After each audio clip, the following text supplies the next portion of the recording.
Yo, what's up mga koys? Another day, another vlog na punta. Kaya tara, samahan niyo ako sa aking daily vlog. Koys El Kingani!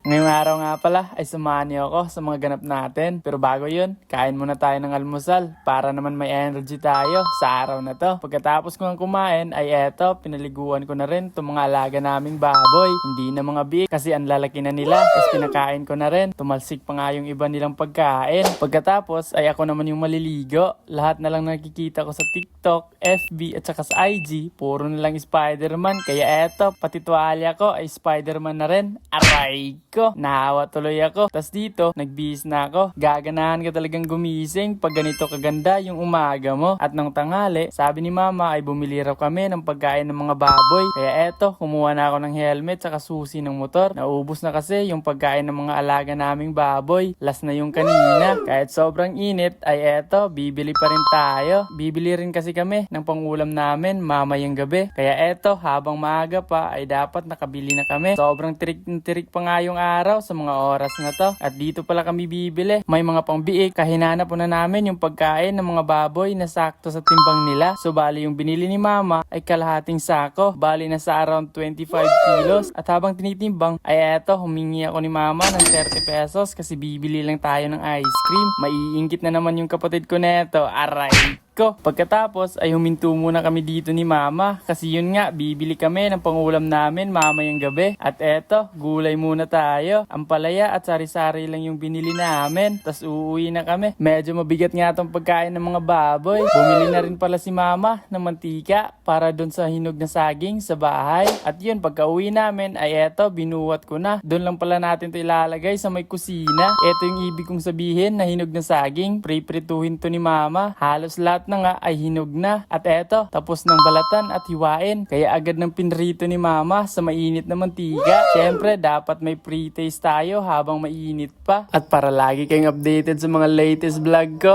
just follow me.